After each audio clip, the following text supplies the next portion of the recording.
알겠습니다. 제가 지난주에도 일부 혼동하기 쉬운 사례까지 제가 짚어드렸었는데요. 제가 이번 주에는 특히 파리 대책이 실시가 됨으로 인해서 오히려 재개발, 재건축 투자 환경이 어려워졌다는 겁니다. 그 어려워졌기 때문에 잘 알지 못한 상태에서 재개발, 재건축을 투자했다가는 오히려 낭패를 볼 가능성도 그만큼 높아졌죠. 따라서 제가 오늘은 몇 가지 재개발, 재건축 관련된 투자 상식과 그다음에 파리 대책으로 인해서 이런 부분은 상당히 유의해야 됩니다. 또한 이러이런 지역은 굉장히 사업 기간이 오래 걸릴 수 있으므로 이러 가능한 그런 구역의 투자를 신중해야 될 구역 같은 쪽, 즉 투자를 좀 가능한 회피해야 될 구역 이런 것까지도 좀 짚어드릴게요. 자, 먼저 우리가 이 재개발, 재건축에 투자를 하실 때 또 알아야 될 기초 상식 중에 하나가 총사업비 논리가 되겠습니다. 총사업비. 자, 우리가 이 총사업비 논리를 꼭 이해를 하셔야 돼요. 총사업비. 왜 총사업비 논리가 중요하냐? 우리가 일반적으로 알고 있는 일반인한테 여쭤보면 대부분 답이 틀려요. 예를 들어서 이렇습니다. 제가 용산에 있는 재개발 지역이 있고 마포에 있는 재개발 지역이 있고 경기도에 있는 부천에서 재개발을 한다고 가정을 해봐요. 가정을 했을 때 자, 용적률과 조합원 비율이 동일하다는 전제하에 이 세 군데에서 재개발이 됐건 재건축이 됐건 사업을 하기 위해서 필요로 하는 총사업비가 어디가 가장 높습니까? 라고 질문을 하면은 아마 지금 이 방송을 보고 계시는 우리 시청자께서도 머릿속으로 당연히 여기가 높지 이런 생각들을 많이 가지고 계십니다. 자, 앞으로는 여기가 당연히 높지가 아니라 다 똑같다. 이 논리를 좀 이해를 하셔야 됩니다. 다 똑같다. 왜 그러냐? 기본적으로 이렇습니다. 조합 방식으로 가면서 조합원들이 자기가 보유하고 있는 토지를 현물로 출자해서 회사를 하나 만든 게 제가 조합이라고 말씀드렸죠.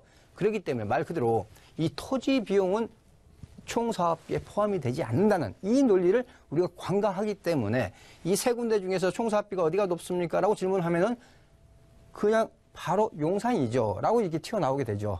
예, 그렇지만 토지 매입 비용이 포함이 되지 않는다라고 딱 생각을 해보세요. 그랬을 때는 같겠구나. 즉 건축비 동일하고 기반시설 설치 비용 동일하고 조합 운영 비용 동일하고 이런 논리를 잘 이해를 하시면은 지방의 재개발 재건축이라든지요 서울이라든지 수도권의 일부 입지가 좋지 않은 지역은 상당히 사업성이 확보되지 않은 그런 시기에는 추진이 어렵다는 것을 우리가 알 수 있는 거죠. 그렇기 때문에 재개발 재건축에 있어서 총사업비 논리를 꼭 머릿속에 인식하고 계시라는 거 말씀드리고요. 두 번째는 이렇습니다. 기본적으로 총 사업 기간이 굉장히 오래 걸립니다. 제가 가끔 이런 농담을 합니다. 지방에 계신 분은 강남 대치동에 있는 음마 아파트가 현재 정도는 아마 새 아파트로 바뀌었을 거라고 생각을 한다고. 현재 음마 아파트 조합 설립 인가도 못 받았죠. 그 정도로 사업 기간이 오래 걸립니다. 자, 서울시 뉴타운 재개발 지역 같은 경우 지금 지정한 지가 벌써 15년이 경과하고 있음에도 불구하고 아직 사업의 절반도 이루어지지 못하고 있습니다. 자, 그래서 총 사업 기간이 굉장히 오래 걸리는 사업이다라는 것을 꼭 관가하면 안 되겠다. 그래서 서울 같은 경우도 평균 15년 이상 걸리고 있다는 거. 구역 지정에서부터 따라서 어떤 기간에 대한 기회 비용을 꼭 고려를 하셔서 투자를 하셔야 된다는 거. 재개발 재건축은 기본적으로 사업 기간이 오래 걸리는 사업이다. 자, 이걸 꼭 이해를 하시고 그렇기 때문에 사업이 초기 단계에 있을 때는 가능한 투자비를 낮게 잡고 접근하시는 게 유리할 거고요. 사업이 후반부로 가 있다. 이랬을 때는 이제 총 투자비 관점, 즉 내가 초기 투자금하고 추가 분담까지 합친 총 투자비 관점에서 평가를 하셔야 된다. 또한 제가 가끔 이렇게 상담을 하다 보면은 재개발이나 재건축에 투자를 하실 때 지분당 가격이 얼마냐? 그 지분당 가격을 굉장히 중요시 여기시는데 그럴 게 아니고 이렇게 총 투자비 관점에서 의사결정을 하셔야 된다는 거. 즉 평당가 개념으로 의사결정을 하셨다가는 잘못된 의사결정에 도달할 수가 있다는 것도 주의를 할 필요가 있겠습니다. 특히 조합 설립 인가를 받았느냐 안 받았느냐. 조합 설립 인가를 받았느냐 안 받느냐 이건 굉장히 중요한 의미를 갖습니다. 두 가지 의미를 갖습니다. 첫 번째는 총 사업 기간의 절반 정도 왔다라고 보시면 되겠고요. 그 다음에 조합 설립 인가의 두 번째 의미는 뭐냐면은 기본적으로 재개발이 됐건 재건축에 반대하는 주민이 적구나. 즉 중간에 가다가 사업이 반대로 인해서 무산될 가능성이 낮구나. 그런 의미를 갖기 때문에 이런 조합 설립 인가를 받았느냐 안 받느냐는 굉장히 중요한 의미를 갖는다는 거죠. 자, 그 다음에는 흔히 이제 비례율을 가지고 이게 많이 어느 정도 이제 공부를 하신 분들은 비례율이 높으면 좋다. 비례율이 몇 프로입니까? 이런 질문들을 하게 됩니다. 물론 비례율이 중요성을 인식하고 있다는 것 자체는 좋습니다. 그렇지만 비례율에 대해서도 우리가 정확히 인식을 할 필요가 있죠. 그러면 첫 번째 비례율이라는 게 뭐냐? 비례율 이렇습니다. 기본으로 분모가 자 기본 종전 자산의 총합, 즉 철거하기 전에 감정평가한 거에 대한 총합계라고 보시면 되겠고요. 자 분자는 종후 자산, 즉 새로 지었을 때의 어떤 아파트라든지 부대 복리시설, 상가라든지 여기에 대한 총합, 자산 총합을 총사업비, 들어간 총사업비를 빼고 나서 에 대한 백분율이 비례율이 되겠습니다. 그러면 당연히 비례율이 높으면 사업성이 좋은 건 맞습니다. 그런데 이 비례율에 대해서 우리가 잘 이해를 하실 필요가 있는 게 초기에 조합에서 제시하는 비례율은 높으면 좋습니다. 이건 오케이예요. 자, 그런데 후반부, 즉 관리처분 시점에 가가지고 비례율이 높다? 이건 좋은 게 아니라는 겁니다. 이 점을 간과하면 안 돼요. 왜 그렇습니까? 자, 우리가 비례율을 갖다가 인위적으로 100%에 맞출 필요가 있다는 거죠. 왜? 비례율이 높으면 결국 사업성은 좋아요. 좋아서 내 권리가액이, 왜냐면 평가액에다 비례율을 곱해서 내 권리가액이 나오기 때문에 내 권리가액이 올라가니까 좋은 측면으로만 이해를 하시면 안 된다는 거죠. 그래서 초기에는 비례율을 높여가지고 권리가액이 높아서 사업성이 좋다고 해가지고 어떤 조합원들의 동의를 받는 그런 측면에서는 유리한데 후반부에 관리처분 시점에 가서는 비례율을 굳이 120%, 130%까지 올릴 필요성이 없다는 거죠. 즉, 그럼 이 비례율을 100%로 맞추기 위해서는 어떻게 되겠어요? 결국은 조합원 분양가를 낮춰주면 비례율이 120%가 100% 낮아지겠죠? 즉, 120% 가게 되면 왜 그러냐? 나중에 조합을 해산하는 시점에서 소득세를 내야 됩니다. 즉 조합도 하나의 주식회사라고 생각을 해보세요. 그러면 미리 소득세 낼 분을 조합원들한테 혜택을 준다. 그러면 조합원들한테 혜택을 주기 위해서는 결국은 조합원 분양가를 낮추면 되겠죠. 그렇기 때문에 꼭 비례율이 높으면 무조건 좋다. 이런 논리로 접근하시는 것은 우리가 잘못된 생각이라는 것 다시 한번 짚어드리고요. 자, 그 다음에는 내가 오래된 아파트를 보유하고 있는데 향후 재건축이 될 건지 말 건지를 좀 체크하는 기준을 좀 알아두실 필요가 있습니다. 자, 첫 번째, 기본적으로 요즘에 이제 안전진단 요건이 강화가 됐잖아요. 따라서 이 안전진단 요건을 충족을 해서 통과될 가능성이 있느냐, 이 부분이 가장 최우선적으로 체크가 돼야 되겠고요. 두 번째로, 2단계로는 기본적으로 재건축 사업을 했을 때 사업성이 충분히 확보가 뒷받침이 돼가지고 사업 추진에 무리가 없겠느냐, 이 부분을 따져봐야 되겠죠. 그랬을 때는 첫 번째로 좀 가능한 단지가 좀 큰 단지, 대단지가 사업성이 우수하다는 거고요. 두 번째는 소형 평형으로만 이루어진 단지는 그만큼 사업성이 적겠죠. 따라서 15평, 18평, 20평 이렇게 소형 평형으로만 이루어진 단지는 그만큼 사업성이 안 좋기 때문에 좀 사업성이 미흡하다라고 보시면 되겠고요. 세 번, 마지막으로 가장 중요한 게 이거죠. 현재의 용적률이 몇 %냐.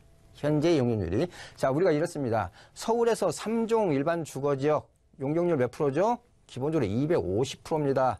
따라서 현재의 용적률도 250%가 넘는 단지라고 한다면은 일반 분양분이 나올 수 없는 구조가 되겠죠. 따라서 현재 용적률이 가능한 200%를 넘지 않은 곳이어야 된다. 그래서 이런 세 가지 정도를 좀 체크를 해보시고 의사결정을 하시는데 참고가 돼야 될 필요성이 있고요. 자, 그 다음에는 이제 파리 대책으로 인해서 제가 아까도 말씀드렸죠. 우리가 재개발, 재건축 투자 환경이 그만큼 어려워졌습니다. 어려워졌다는 얘기는 잘못하시면은 그만큼 리스크가 높을 수밖에 없다는 거죠. 따라서 투기과열지구, 자, 투기과열지구 내에 5년간 재당첨, 즉 서울 같은 경우에서 내가 예를 들어서 이문 뉴타운 하나 가지고 있고 한남 뉴타운을 가지고 있다면은 그 두 개의 구역 내에서 5년 이내에 관리 처분이 떨어지게 되면은 그 중에 나중 것이 현금 청산 대상이 된다는 거죠. 따라서 투기 과열 주기에 5년 내 재당첨 금지 규정이 있다. 따라서 내가 재개발, 재건축을 단지에 어떤 매물을 현재 보유하고 계신 분이라면 한다면은 특히 금년 들어와가지고 추가 매수를 한다든지 재건축, 재개발 지역에서 일반 분양을 받는 일은 가능한 피하셔야 됩니다. 왜? 기존에 가지고 있던 조합원 입주권 자격이 상실될 가능성이 높기 때문에 그렇습니다. 자, 또한 재개발 입주권 전매 제한이 파리 대책에서 새로 신설이 됐죠. 자, 이거는 기본적으로 올해 들어와가지고 사업시행 인가를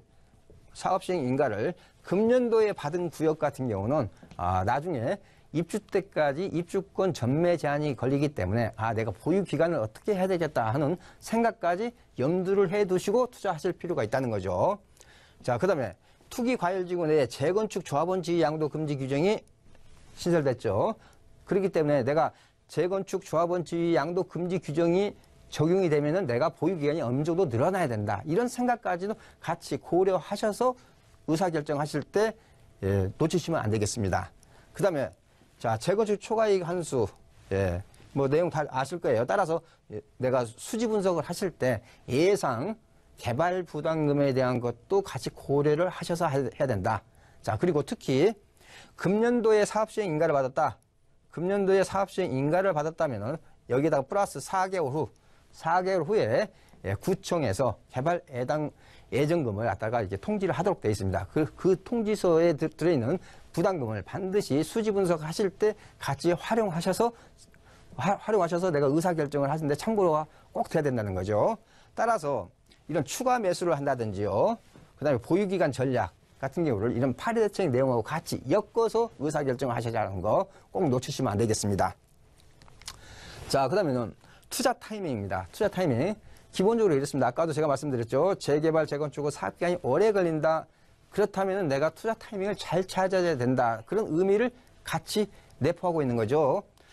자, 그래서 매수를 하고자 할 때는 사업 초기라면은 한 2, 3년 후를 가지고 있다가 과감하게 매도하시는 전략이 유리하실 수 있습니다. 왜? 사업기간이 오래 걸리기 때문에. 그 다음에 내가 관리 처분 후에 모든 수지 분석이 수치화, 계량화되는 시점을 택하시는 것도 현명한 방법이겠다. 그 다음에 입주 시점에서 급매를 투자하라. 그런데 이 논리는 서울에서는 요즘은 이제 안 되겠죠. 입주권 전매 제한이 있기 때문에, 그렇죠. 재건축 조합원 지위 양도 금지 규정이 있기 때문에 서울에서는 해당되지 않겠습니다만은, 자, 일부 다른 조정 대상 지역이 아닌 지역에서는 오히려 입주 시점에 급매 투자하시는 게 유리할 수가 있습니다. 자, 내가 매도를 하고자 하실 경우에는 가능한 부동산 침체기에 팔지 않기 위해서는요, 무리하게 대출 받지 말라는 거. 그리고 인내심을 가지고 끌고 가야만이 큰 차익을 실현할 수 있는 게 재개발, 재건축 상품입니다.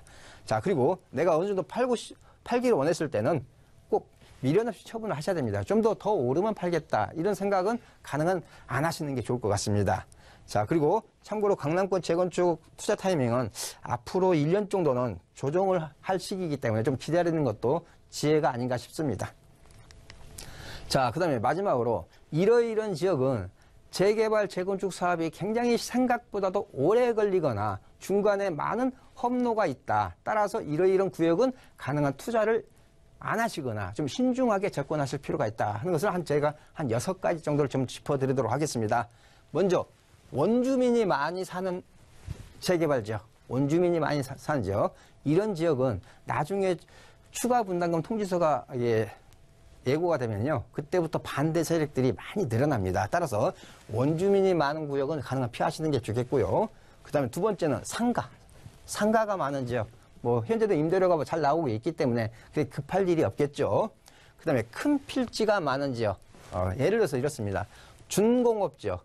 자, 준공업 지역 같은 경우는 다른 주거 지역에 비해서 땅 면적이 대부분 큰 평수가 많습니다. 이런 지역은 자체적으로 개발이 가능하기 때문에 참여율이 상당히 저조할 수밖에 없습니다. 따라서 대형 필지가 많은 구역도 좀 피하셔야 되고요. 종교시설, 이런 종교시설 같은 경우는 또 대체 종교시설을 갖다가 우리가 신축을 해줘야 되기 때문에 상당히 어렵습니다. 그래서 종교시설이 많은 지역 같은 경우도 좀 우리가 신중하게 접근할 지역 구역 중에 하나고요. 그 다음에 재래시장을 포함해가지고 이렇게 같이 재개발하는 지역 같은 경우 상당히 어렵습니다. 따라서 이런 재래시장을 포함해가지고 추진하는 구역은 가능한 피하시는 게 좋겠다. 그 다음에 마지막으로 자, 통합재건축이라든지 결합재개발이라든지 이런 통합자와 결합자가 들어가 있는 그런 구역은 가능한 피하시는 게 좋습니다. 왜? 조합원들 간의 이해상충이 충돌이 되면은 시간이 굉장히 늦어질 가능성이 높습니다. 자, 우리가 며칠 전에도 뉴스에서 보셨듯이 아파트 주민하고 상가 주민하고 갈등이 있어요. 그럼에도 불구하고 1단지와 2단지를 합쳐서 한다. 더 어렵겠죠. 또 지역을 이렇게 결합해서 하겠다. 더 어렵겠죠. 따라서 통합과 결합자가 들어가 있으면 상당히 조합원 간의 이해 충돌 가능성이 높다. 따라서 그만큼 기간이 늦어질 소지가 있다. 따라서 재개발 재건축은 사업기간이 오래 걸리는 사업이라고 제가 말씀드렸죠. 따라서 기회비용을 생각을 하셔야 되기 때문에 이러한 6개 정도 제가 말씀드린 구역은 들어가실 때 투자를 하실 때 가능한 신중하게 그렇지 않으면 아예 투자를 기피 대상 지역으로 머릿속에 인식을 해놓는 것도 괜찮을 것 같습니다. 제가 그래서 오늘은 파리대책 환경으로 좀 어려워졌죠. 그런 것도 잘 짚어보시고 재개발 재건축에 관심이 있는 분이라면 제가 오늘 말씀드린 내용을 머릿속에 잘 인식하시고 의사결정하시기 바랍니다. 이번 주 같은 경우는 우리가 파리대책이 나오고 나서 그 전 1년 전 상황과 후 1년 전 상황을 좀 비교 분석을 해드리고요. 또한 그걸 토대로 해서 향후 1년간 부동산 시장이 어떤 흐름으로 유지가 될 건가 그런 부분을 제가 짚어드리고요. 또한 두 번째는 자 며칠 전에 개정세법이 나왔죠. 그래서 개정세법에 대해서 제가 좀 간략하게 코멘트를 해드릴 거고요. 특히 마지막으로는 재개발 재건축 투자를 하실 때 꼭 이러이러한 사항들은 꼭 준수를 하셔야 된다. 이런 주제를 가지고 제가 세미나를 진행을 하니까요. 자 우리 시청자님들 많은 관심 부탁드리겠습니다.